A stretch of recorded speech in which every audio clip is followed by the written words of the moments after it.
Olá, boa noite.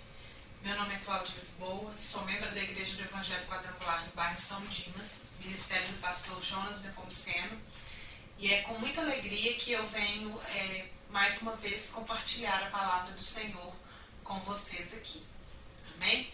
E eu oro neste momento pedindo que o Espírito Santo venha me usar, que Ele venha falar através de mim e que Ele possa tocar a minha vida e a sua vida e que essa palavra venha cair como semente em terra fértil em nossos corações. Amém? Hoje eu vou falar sobre nossa nova identidade, sobre nós estarmos andando na luz, sobre a necessidade de nós desejarmos andar na luz. Para isso nós vamos estar baseados na primeira carta de João, primeira carta, não é o Evangelho de João, a primeira carta de João, lá no final da Bíblia, no capítulo 1, eu vou estar lendo do versículo 1 ao 10. O que era desde o princípio, o que ouvimos, o que vimos com os nossos olhos, o que temos contemplado e as nossas mãos tocaram da palavra da vida. Porque a vida foi manifestada e nós vimos e testificamos dela. E vos anunciamos a vida eterna, que estava com o Pai e nos foi manifestada. O que vimos e ouvimos, isso vos anunciamos, para que também tenhais comunhão conosco. E a nossa comunhão é com o Pai e com seu Filho Jesus Cristo. Estas coisas vos escrevemos para que o vosso gozo se cumpra. Então, assim, essa primeira parte aqui, nós fomos até o versículo 4, João, ele está falando de algo que ele viveu, que ele viu, que ele testificou, juntamente com os demais discípulos, e as pessoas que estiveram ali presentes no momento em que Jesus, naquele período, em que ele se fez homem e habitou entre nós. Então, ele fala, desde o princípio, então, o que ouvimos, o que vimos com os nossos olhos, o que contemplamos, aquilo que ele testemunhou, ele está aqui testificando. E ele fala, a vida foi manifestada e vos anunciamos a vida eterna. Então, ele está falando de Jesus. Jesus se manifestou. Jesus manifestou a sua glória. Jesus manifestou o amor do Pai. E, através dele, eu e você temos a vida eterna. Então, João fala disso, E aí, ele com os demais anunciaram a vida eterna, que era Jesus, que estava com o Pai. Jesus sempre esteve com o Pai. Ele e o Pai são um, juntamente com o Espírito Santo. Mas ele, num dado momento, se fez homem, habitou entre nós durante 33 anos aqui nessa terra. E o apóstolo João fala dessa manifestação, da vida eterna que foi manifestada. Então ele está falando de Jesus. E aí ele fala daquilo que ele viu, daquilo que ele ouviu, ele anuncia, ele testifica, ele testemunha, para que nós também tenhamos comunhão, não somente com Cristo, mas uns com os outros, Então, essa comunhão com o Pai e com o Filho Jesus Cristo. Então, ele fala, essas coisas vos escrevo para que o vosso gozo, vossa alegria se cumpra também na minha vida e na sua vida. E aí ele continua, E esta é a mensagem que dele ouvimos e vos anunciamos. Então, tudo aquilo que ele ouviu de Jesus, ele passa a anunciar. Como eu disse, não somente ele, mas os demais evangelistas, os demais discípulos. Que Deus é luz e não há nele trevas nenhuma. Deus é luz e não há nele trevas nenhuma. Se dissermos que temos comunhão com ele e andarmos em trevas, mentimos e não praticamos a verdade. Mas se andamos na luz, como ele na luz está, temos comunhão uns com os outros e o sangue de Jesus, seu Filho, nos purifica de todo pecado. Se dissermos que não temos pecado, enganamo-nos a nós mesmos e não há verdade em nós. Se confessamos nossos pecados, Ele é fiel e justo para nos perdoar os pecados e nos purificar, de toda a injustiça. Se dissermos que não pecamos, fazemos-lo mentiroso e a sua palavra não está em nós. Então a primeira mensagem que João deseja transmitir aqui para nós é que Deus é luz. E se nós queremos ter intimidade com Deus, nós precisamos andar na luz. Nós não podemos ter comunhão com as trevas. Nós precisamos andar sobre a luz como Deus é luz. Como Jesus está na luz, como Ele também está. Então, por isso, a primeira coisa que nós precisamos reconhecer, para que eu e você desejemos andar na luz, é que nós somos pecadores. Porque como eu e você vamos reconhecer que nós precisamos da luz, que nós precisamos andar sobre a luz, que nós precisamos desejar estar sobre a luz, se nós não reconhecemos que somos pecadores, que somos falhos? Porque senão nós vamos falar assim, não, mas eu já sou muito bom.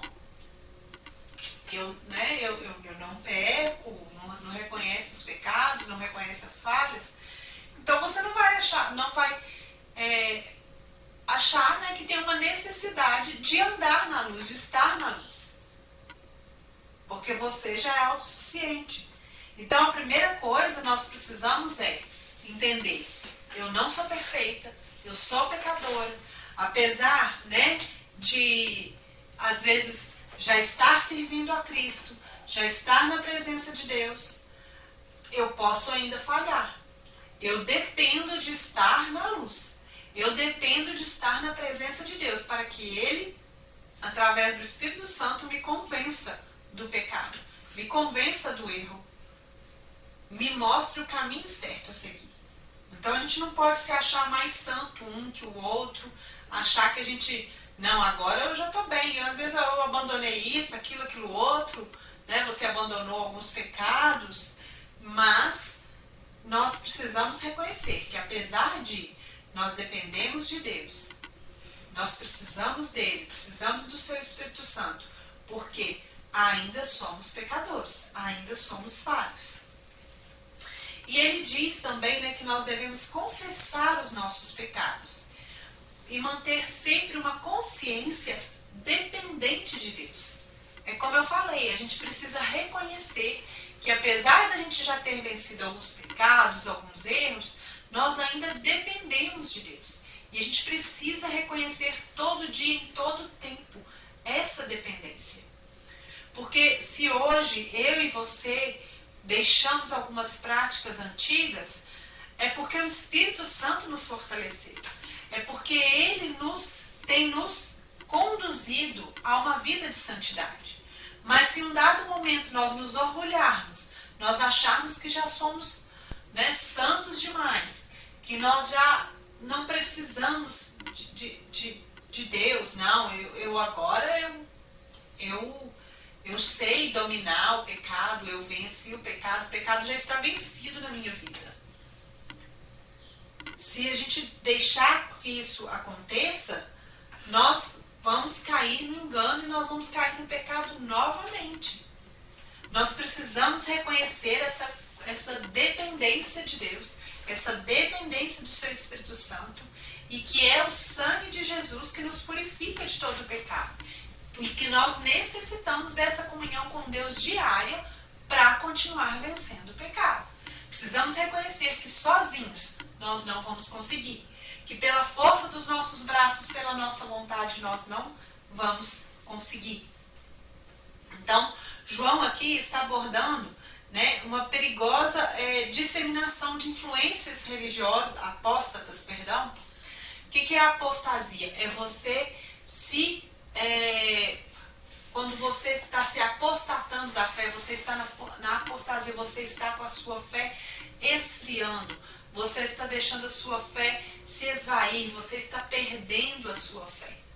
Então, nesse momento, a igreja aqui, e é um momento muito parecido com o que nós vivemos hoje, A igreja estava vivendo esse esfriamento. E muito desse esfriamento, talvez, pelo orgulho de achar que não precisava mais de Deus. Quantas pessoas dizem assim, não, eu não preciso estar numa igreja, eu não preciso ir à igreja para ter comunhão com Deus. Olha, do Velho ao Novo Testamento, em todo o tempo, Deus nos fala da importância do culto público. E nós não somos igrejas sozinhos. Nós só somos igrejas quando nós estamos juntos, em comunhão com o corpo. Prometo trazer uma ministração sobre isso em breve para vocês. Com bases bíblicas, que fora do corpo, fora da palavra de Deus, fora, né, da convivência ali diária na igreja, nós não somos igreja sozinhos. Nós precisamos estar na igreja. Não caia nesse engano. Porque existem inclusive falsos profetas, principalmente nas internets, pregando isso. Que você sozinho, você pode ser igreja, que você pode ter comunhão com Cristo, com Deus. Você pode na sua casa, mas se você tem uma convivência com o corpo. Porque a Bíblia diz que Jesus é o cabeça. Cabeça de quê? De um corpo. Então você é um membro. Um membro não anda sozinho. Corta o seu dedinho e vê se ele faz alguma coisa sozinho. O seu pé, o seu coração, sozinho não faz nada. Então nós precisamos de estar num corpo. Nós precisamos estar numa igreja. Isso é bíblico. Deus deseja isso para mim e para você. E esse povo aqui, nesse momento, João chama atenção justamente por isso. Porque a fé estava se esfriando.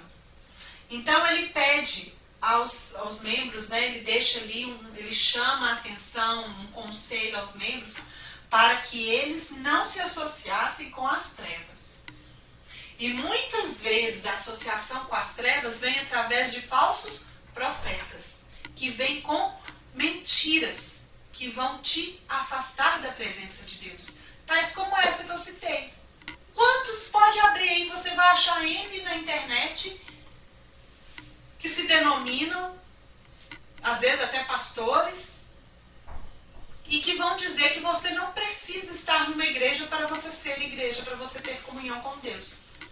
Você está se associando às trevas.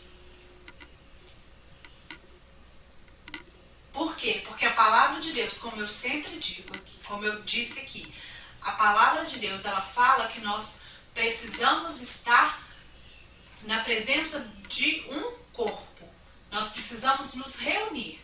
Eu prometo muito em breve, não vou dizer que na próxima, mas quem sabe até na próxima, mas bem em breve, trazer para vocês bases bíblicas disso que eu estou falando agora.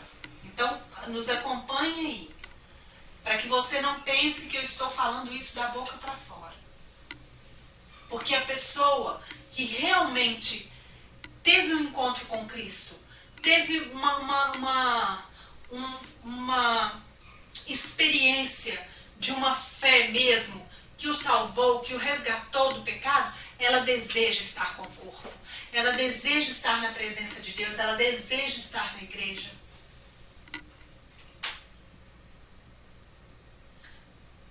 Ela pensa, né, que quão bom e quão suave é estar na casa do Senhor. Se você não tem esse desejo, se vocês têm ido por obrigação, examine a sua fé.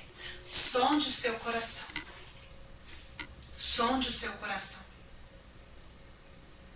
Porque a gente tem que ansiar, meu Deus, quarta-feira é dia de culto, sexta-feira tem culto, domingo tem culto. Estou falando dos cultos oficiais, dos dias da minha igreja. Eu quero estar lá, ai que bom, que delícia.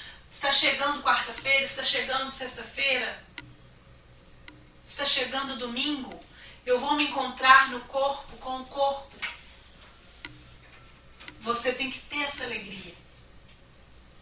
Mas vamos voltar aqui ao nosso tema. Mas eu vou abordar esse tema agora dentro em breve. Me comprometo em me preparar para isso.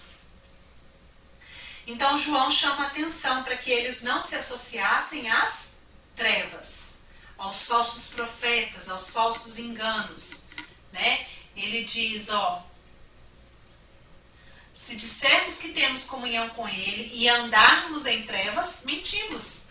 Então se você diz, não, eu tenho comunhão com Deus, mas você está andando em trevas, é mentira. Eu não posso, né, andar na luz e ter comunhão com as trevas. Então essa carta de João, ele chama especificamente a atenção para os fiéis, para o povo de Deus. Por quê? Porque o povo estava se apostatando da fé. O povo estava esfriando na sua fé. E o povo estava crendo em falsos profetas. Falsos mestres haviam criado uma divisão, né, na igreja, né, ali naquela época, e a apostasia estava se disseminando na igreja. Havia uma filosofia específica que estava sendo disseminada naquela época, né, do gnosticismo. Eu não vou entrar nesse ensinamento, porque também demanda um estudo, mas um dos principais ensinamentos, né, do gnosticismo era que o espírito era puramente bom e que a matéria, né, que incluía o corpo físico, este era puramente mal. Então eles acreditavam que a salvação ela não era alcançada pela libertação do pecado, mas pelo libertar-se do espírito, da matéria, né? Que a salvação não era alcançada pela fé em Jesus Cristo, mas por meio de um conhecimento especial. Então, assim, era algo, sabe, totalmente contra o que a Bíblia diz, né? Porque em todo tempo a Bíblia diz que se nós crermos no Filho de Deus, nós seremos salvos. Né? João 3,16 diz, porque Deus enviou o seu Filho, o seu único Filho ao mundo, para que todo aquele que nele crê não pereça, mas tenha vida eterna. Então é o único meio que eu e você podemos ser salvos, é pela fé em Cristo Jesus. E essa fé, ela vai demandar se você realmente, né? Porque aí às vezes você fala, não, mas eu tenho fé. Mas Tiago diz que a fé sem obras, ela é morta. Como você tem fé se você não deseja estar na casa dele? Você não deseja estar em comunhão com o corpo dele? Porque, como eu disse, um dedinho sozinho, ele não é um corpo. O coração sozinho não é um corpo. E você é só um membro. Eu e você somos só um membro. Nós somos corpo quando nós estamos reunidos na casa de Deus. Quando nós estamos ali, em comunhão. Claro que aí, a partir do momento que terminou, né, ali o culto, você não deixou de ser igreja porque você saiu, foi para sua casa, terminou o culto. Você deixa quando você deixa de participar. Quando você deixa de estar ali frequente, né? Os gnósticos, eles superestimavam a natureza espiritual de Jesus, a ponto de rejeitarem o fato que ele veio à Terra num corpo físico. Então eles não podiam acreditar que Jesus tinha vindo aqui num corpo físico mesmo. Então assim, né, eram ensinamentos totalmente fora do que a Bíblia diz. Mas hoje nós temos aí muitos, como eu disse, aí na internet, e pegando às vezes até trechinhos da Bíblia, sabe, pegando, né, um texto fora de contexto para virar um pretexto, e aí disseminam. E tem muita gente caindo. Então João ensina que por meio da nossa obediência nós podemos conhecer a Deus e ter comunhão com Ele.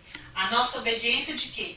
De reconhecer que somos pecadores, que dependemos do sangue de Jesus para nos purificar e nos limpar de todo pecado e que necessitamos andar constantemente na luz para que nós possamos vencer o pecado, né? Que sozinho nós não conhecemos. Então ele ensina aos membros identificarem os mestres, porque Deus é amor e por causa do seu amor por nós, ele enviou o seu Filho para morrer no nosso lugar. Né? E aqueles que amam a Jesus guardam os seus mandamentos. Nós não podemos dizer que amamos a Jesus se nós não guardamos os seus mandamentos. João nos convida a buscar a ter comunhão com o Pai e com o Filho. E a necessidade de guardar os mandamentos como demonstração desse amor por Ele. E nos exorta ainda a estar em comunhão uns com os outros. Porque nós não podemos dizer que amamos a Cristo, amamos a Deus que nós não vemos, se nós não amamos os nossos irmãos, que está aqui, que nós vemos todo dia. Então, se nós fazemos parte do corpo, nós desejamos estar em comunhão com o corpo. Mesmo que às vezes alguns membros lá não sejam tão perfeitos como você desejaria que fosse. Que às vezes algum membro pode ter te ferido, te machucado, mas você deseja estar junto do corpo. Se a sua mão se machuca, você deseja que ela se arranque? Não, você deseja que ela seja curada, restaurada. Então é isso, nós precisamos desejar estar em comunhão com o corpo, uns com os outros também, com os irmãos também. E também com o Pai e o Filho. Amém? Que você possa desejar estar na luz, andar na luz. Se você já está, que você permaneça. Que você possa reconhecer a dependência de Deus para vencer o pecado. A dependência de Deus para te limpar do pecado, para te purificar do pecado. E a necessidade de estar na luz para vencer esse pecado. Amém? Que a gloriosa bênção de Deus Pai, o amor de nosso Senhor Jesus Cristo e a doce consolação do Espírito Santo seja com você, com toda a sua casa. Tenha uma semana abençoada, que Deus possa estar ouvindo as tuas orações, realizando os teus sonhos e que em nome de Jesus, toda a sua casa, receba a paz do Senhor, que excede todo o entendimento. Amém?